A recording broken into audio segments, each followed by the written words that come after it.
Perkenalkan, nama saya Muhammad Muklis dari CJ Data Science and Machine Learning Purwodika.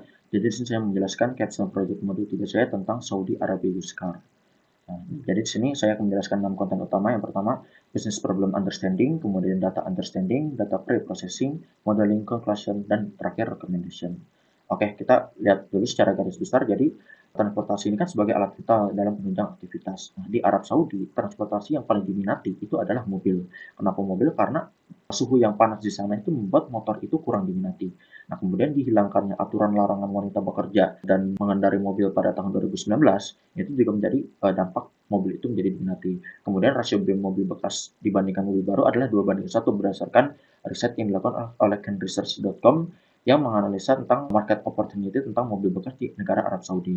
Kemudian dalam menentukan harga pun akan semakin sulit karena berbagai spesifikasi yang dijajakan, terutama dari perusahaan yang namanya Syarah.com, yang yaitu platform jual beli online yang ada di Arab Saudi.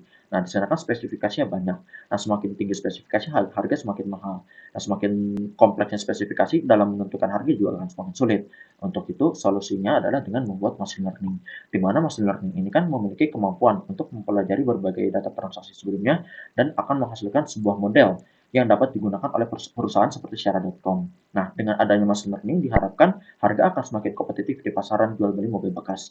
Alasan lain diberikan tulis ini karena tidak semua calon penjual ini mengerti tentang spesifikasi mobil yang dimiliki oleh mereka. Kalau si penjual ini nanti menjual dengan harga yang tinggi, takutnya nanti harganya itu mobilnya kurang laku, susah lakunya. Tapi sebaliknya kalau harganya itu semakin rendah, takutnya keuntungannya itu juga semakin sedikit. Apalagi Syarah.com juga mengambil keuntungan dari hasil transaksi jual beli tersebut seperti itu. Nah, untuk dampaknya sendiri, ada dampak yang langsung dan tidak langsung. Nah, untuk yang langsung ini untuk perusahaan, pemecahan masalah untuk mendapatkan model bisnis yang baik akan berdampak positif dengan membuat finansial dan user experience calon penjual dan pembeli menjadi lebih baik sehingga lebih banyak diminati si perusahaan ini. Untuk calon penjualan ini, model bisnis yang dihasilkan dari perusahaan akan membuat waktu yang digunakan untuk riset harga mobil bekas ini semakin terpangkas. Nah, tidak lupa harga penjualannya akan dijajakan secara kompetitif sehingga keuntungan yang diambil semakin maksimal. Nah, sedangkan untuk calon pembeli, waktu yang mereka gunakan untuk membandingkan harga pun juga akan berkurang. Hal ini disebabkan jika model bisnis perusahaan ini dapat dihasilkan, nah seluruh harga yang ada di platform itu adalah harga yang kompetitif. Jadi nggak perlu khawatir apakah harganya tersebut ada terlalu mahal atau sudah terlalu murah. Seperti itu. Nah, berdasarkan permasalahan tersebut, perusahaan Syarah.com ini perlu memiliki tools supaya calon pembeli dapat menentukan mobil impian mereka dengan melihat berbagai spesifikasi dan harga yang akurat sesuai keinginan dan kebutuhan mereka.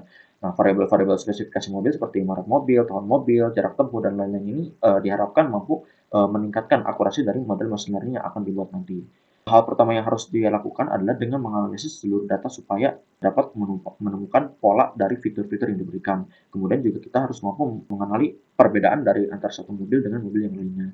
Langkah selanjutnya akan dibuat sebuah model regresi yang akan membantu perusahaan untuk dapat menyediakan tools prediksi harga mobil bekas. Penentuan model regresi akan ditentukan dengan melihat matriks evaluasi terbaik, sehingga fundamental dari machine learning ini dapat ditentukan. Nah, dari matriks evaluasi ini, karena model ini dari pembersihan data ini masih banyak outlier-nya, nah jadi kita akan menggunakan matrik-matrik yang yaitu tidak sensitif terhadap outlier. Yang pertama ada R-square. Jadi R-square ini khusus untuk menilai seberapa baik model ini merepresentasikan si hasil prediksinya. Maksudnya apa? Jadi si R-square ini dia itu mempresentasikan berapa persen seluruh feature ini mempengaruhi hasil si targetnya. Nah, untuk MAE atau mean absolute error ini tuh merepresentasikan rata-rata hasil selisih absolut dari hasil prediksi dengan hasil sebenarnya. Nah, metrik ini dianjurkan karena dipakai itu tadi memiliki sejumlah outlier. Nah, bedanya dengan MAPE ini, bedanya kalau MAPE ini dia hanya dipresentasikan saja hasil dari MAE-nya. Sedangkan RMSL ini kan metrik ini digunakan ketika data ini terlalu skewed, yang dengan varians yang datanya itu dari yang kecil hingga besar. Perbedaan varians yang sangat besar ini dapat diatasi karena perhitungan RMSLE itu dengan mengubah terlebih dahulu ke skala logaritmik.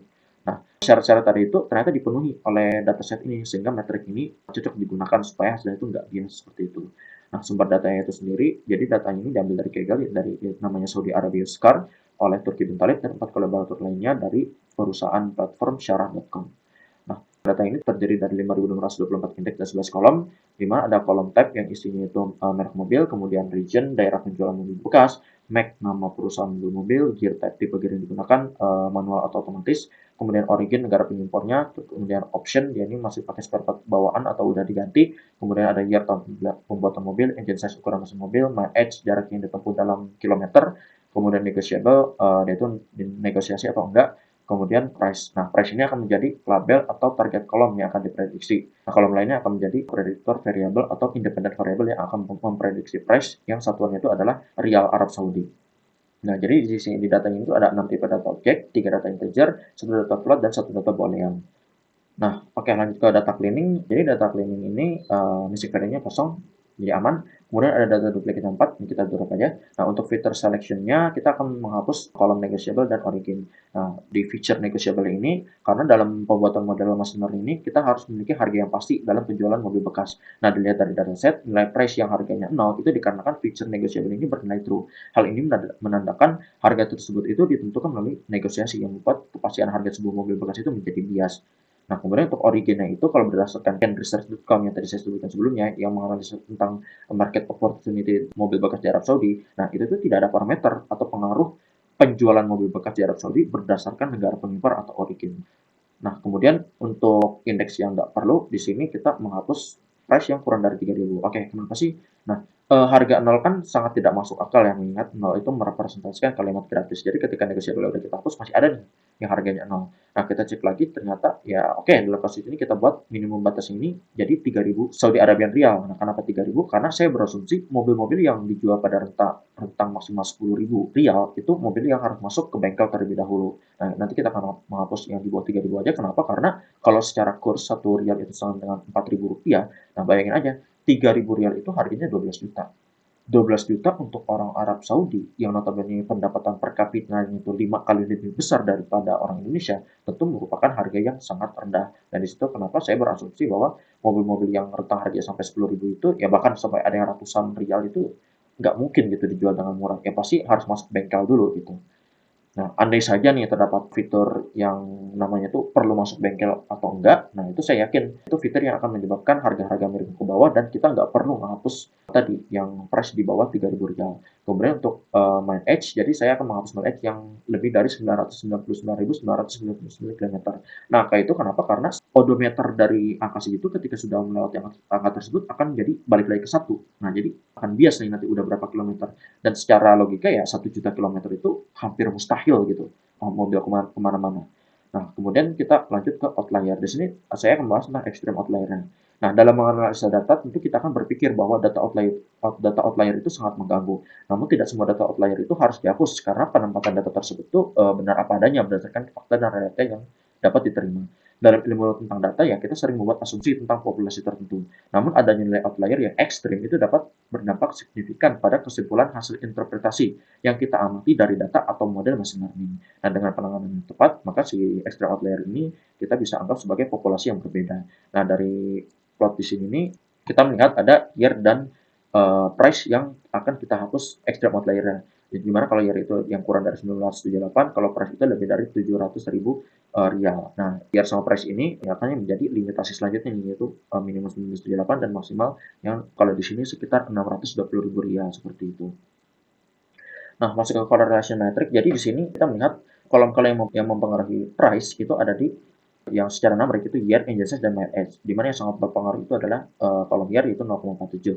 Nah, kemudian kalau kita lanjut ke multicollinearity dari variabel year, engine size, dan mile age dan price dari nilai VIF-nya. Nah, jadi gini, nilai VIF yang lebih dari 4 itu sudah tergolong multicollinearity. Nah, pada ilmu data, ya kita seharusnya menghapus fitur-fitur tersebut, di mana yang dihapus ini adalah year dan engine size. Tapi kita di sini kita nggak boleh menghapus, kenapa? Karena mereka ini memiliki pengaruh yang besar dalam menentukan harga dari mobil bekas seperti itu. Untuk modeling sini, sebelum kita modeling kita harus ubah dulu nih data-data yang dia tuh variabel-variabel kategori menjadi numerik. Di sini kita menggunakan dua type encoding, one hand encoder dan binary encoder. Bedanya apa? Kalau one hand encoder itu ya yang jumlah unit dari kategorinya ya masih bisa dihitung jari lah, misal 5, 6 itu oke. Di sini ada dua kolom unit type option, sedangkan binary encoder kalau unitnya udah sampai puluhan ratusan, nah kita pakai binary encoder. Di sini ada juga itu region sama max. Nah, terakhir yaitu split data train banding test yaitu 70 train dan 30 test. Nah, untuk modelnya ada 6 yang digunakan tiga base model yaitu linear regresi, KNN, dan decision tree. Kemudian untuk ensemble model itu ada tiga, random forest, gradient boosting, dan extreme gradient boosting. Nah, ketiga ensemble model ini base modelnya menggunakan decision tree.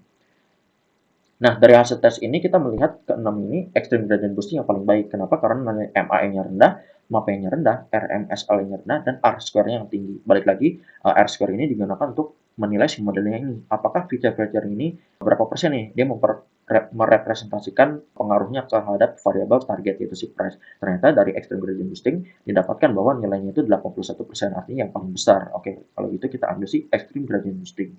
Nah, lanjut kita akan bahas tentang extreme gradient boosting. Nah, extreme gradient boosting ini kan masuk ke dalam ensemble method. Dia ini masuk ke dalam similar type yang menganut konsep boosting. Nah, maksud boosting di sini apa? Maksudnya gini. Jadi ketika kita menjalankan extreme gradient boosting, nah, ketika dilakukan pemodelan, katakanlah di sini contohnya pakai yang klasifikasi aja karena biar gampang. Nah, katakanlah yang prediksinya salah ketika dilakukan pemodelan. Nah, dia akan diberikan bobot di indeks-indeks yang salah yaitu P1, P2 yang awal bobotnya 0,1 dia berubah jadi 0,15. Nah, setelah itu apa? Akan dilakukan pengulangan model yang masuk ke iterasi selanjutnya, di sini iterasi kedua. Nah, ketika dilakukan pemodelan lagi, oh, ternyata yang P1 sama P2 ini dia jadi benar nih. Nah, tapi tidak menutup kemungkinan bahwa prediksi yang sebelumnya benar itu menjadi salah. Contohnya di P3 di P5, di mana yang iterasi pertama dia itu prediksi yang benar, tapi di iterasi kedua setelah pembobotan di P1 dan P2 dia jadi salah. Nah, akhirnya akan dijadikan ini alasan dia dikasih pembobotan lagi yang nilainya itu lebih besar dari pembobotan sebelumnya itu 0,17 dibandingkan 0,15 seperti itu. Perbedaan dengan model-model yang menganut boosting lainnya, extreme gradient boosting ini cocok digunakan untuk big data. Kenapa? Karena dia itu melakukan pekerjaan dengan cepat dengan cara pengerjaan secara paralel. Nah, tapi kelemahannya itu adalah yaitu karena dia itu bekerja secara paralel, artinya komputer kita akan jadi sangat lambat karena pekerjaannya itu akan menitik beratkan kepada prosesor dari komputer kita. Nah, oke. Nah, jadi setelah kita coba model ke data train, kita akan cobain ke data test. Nah, dari sini kita melihat bahwa nilai seluruh matriknya ini hampir tidak berbeda jauh. Artinya apa? Dia ini hampir tidak mengalami overfitting. Artinya bagus banget nih modelnya. Lanjut, setelah kita dapetin menentukan modelnya, nah kita tuning nih parameter-parameter bawaannya. Di sini bisa lihat ya, parameter yang mau dituning yang value-nya ada max depth, learning rate, dan estimator. Nah, di sini base value-nya yang didapat adalah max depth-nya 9. Nah, baik lagi max depth ini kan parameter dari yang tadi ya. Karena kita menggunakan base model yang decision tree di gradient boosting, jadi ada fitur max depth atau kedalaman pohon. Kemudian learning rate-nya itu 0,5 atau si pembobotannya. Kemudian estimator adalah iterasinya, berapa kali si model gradient boosting ini akan mengulang modelnya itu sebanyak 250 kali. Nah, hasilnya sebelum dan sesudah tuning didapatkan hasil yang makin memuaskan nih, di mana MAE dan MAPE-nya datang semakin kecil dan RMSL-nya juga makin kecil secara signifikan seperti itu. Nah, kemudian kita akan menganalisa hasil prediksi modelnya yaitu si yang tesnya aja. Nah, di sini bisa dilihat dari grafiknya, tapi kita akan fokus ke ini nih tabel di sini. Jadi saya ubah dari berbagai bentuk range harga dari mulai dari 10.000, 20.000 sampai maksimal itu 620.000. Nah, untuk yang 15 ini tuh nilai ini nih. Nah, nilai yang ini nih, si after ini secara keseluruhan. Nah, kalau kita analisa hasil dari plot dan tabel di atas ini, model ini mampu memprediksi harga mobil bekas mulai dari Rp20.000 sampai harga Rp350.000. Nah, kemampuan prediksi ini terlihat dari nilai metric evaluation MAPE tiap range yang dibandingkan dengan nilai MAPE seluruh data atau si tesnya tadi. Nah, matrik ini dipilih karena MAPE ini kan dia matrik penilaian hasil prediksi yang selisih akhirnya akan direpresentasikan. Jadi model-model ini tuh matriknya itu dipilih karena dia tuh mengevaluasi hasil prediksinya seperti itu. Nah, kalau kita lihat ya baik lagi sih kenapa yang kurang dari 10.000 ini karena apa ya sampai 265% ya aku bilangnya ya karena yang rentang yang range 10.000 itu dia mobil-mobil yang harus masuk ke dalam bengkel gitu. Tapi ketika dimodelin ya harganya itu harusnya nggak segini loh tipe merek ini. Nah, tapi secara realita malah turun harga atau sih karena masuk bengkel gitu. Makanya dia turun harga. Makanya kenapa Mopeng ini jadi bias banget kayak gini. Nah, untuk harga yang di atas 350.000 seperti ini. Kalau kita melihat apa ya, mungkin kayak hukum alam gitu ya. Kayak semakin tinggi harga barang, kepemilikannya pun semakin sedikit. Nah, begitu juga dengan mobil. Katakan kita punya mobil harganya 20 miliar gitu. Nah, orang-orang yang punya harga mobil 20 miliar itu pasti akan lebih sedikit dibandingkan mobil-mobil yang harga itu 100 juta. Benar dong? Nah, hal ini yang akan mempengaruhi apa ya, bias dari data machine learning. Maksudnya apa? Karena data-data mobil itu kan yang harganya tinggi itu semakin sedikit jumlahnya. Nah, ketika masuk ke model, maka data yang sedikit itu ya kurang gitu bagi si model yang akan mempelajari gitu. Itulah kenapa ketika harganya di atas 350.000 ini dia tuh kurang bisa merepresentasikan si prediksinya seperti itu. Jadi ya sekiranya mungkin cocok ini sampai 350.000 jika berdasarkan MAPE-nya saja. Nah, di sini untuk fitur importance-nya, di sini kita lihat fitur year ini menjadi yang sangat berpengaruh diikuti oleh binary encoder MAC3 dan engine size. Nah, untuk menutupnya, di sini conclusion-nya atau kesimpulannya, hasil model yang didapatnya itu adalah extreme gradient boosting, di mana parameter bawahnya berubah menjadi learning rate-nya 0,5, max depth-nya 9, dan NS motornya 250. Nah, pemodelannya dilakukan tadi, nah fitur year ini yang sangat berpengaruh harga mobil yang di sini nih. Nah, kemudian dari penghapusan outlier yang ekstrim dari low column, limitasinya didapatkan sebagai berikut, yaitu harga maksimal adalah Rp620.000 dan tahun tertua mobil bekas itu adalah 1978. Nah, variabel target price yang bernama itu tidak digunakan dalam pemodelan karena bersifat negosiasi. Sedangkan dalam machine learning kita membutuhkan angka yang pasti. Nah, kemudian berdasarkan evaluasi matrik, model ini memiliki error sekitar Rp14.329 dari MI-nya atau sebesar 23% dari MAPE, rata-rata prediksinya akan meleset. Nah, dari hasil plot dan tabel range price yang kita ketahui, terdapat sejumlah limitasi tambahan, yaitu semakin sedikit jumlah merek mobil yang disediakan, semakin sulit juga model akan memprediksi harga. Nah, untuk mobil yang sekiranya ingin dijual di bawah 10.000, ya model ini nggak cocok digunakan karena menurut aku ya karena itu dropnya itu karena dia harus masuk bengkel gitu. Kemudian setidaknya dibutuhkan jumlah merek mobil yang sama supaya harga prediksi bisa akurat. Nah, contohnya di sini kita ambil merek Ghost. Di dataset ini hanya ada satu buah dari Mac-nya itu Rolls-Royce. Nah, jika merek yang sama si Ghost ini dimasukkan, harganya itu diprediksi melenceng jauh. Kenapa? Karena kurangnya data untuk mobil Ghost yang masuk ke dalam model yang seperti saya jelaskan di analisa hasil YTS-nya.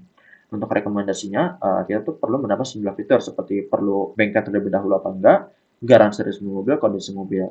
Memang secara apa ya, ilmu data semakin banyak fitur ya model pun akan semakin overfitting. Tapi dengan adanya fitur-fitur yang tadi saya rekomendasikan, itu saya yakin itu sangat mempengaruhi variabel si targetnya, itu si harganya. Jadi ketika kita melakukan seleksi fiturnya, bisa menggunakan C-square dan sebagainya, saya yakin fitur-fitur rekomendasi tadi itu masuk ke dalam ya itu rekomendasi yang sangat berpengaruh terhadap variabel price. Kemudian mengingat jumlah data yang sangat sedikit, setelah data itu menjadi bersih, yaitu sekitar 3.000-an data, nah diperlukan adanya penambahan data supaya model ini bisa memprediksi secara akurat. Penambahan jumlah data yang perlu diberi perhatian itu kepada merek mobil yang jumlahnya itu sedikit dan harganya mahal. Nah, sedikitnya jumlah data tersebut sangat mempengaruhi hasil akhir model yang didapat untuk merek mobil yang jumlahnya sedikit.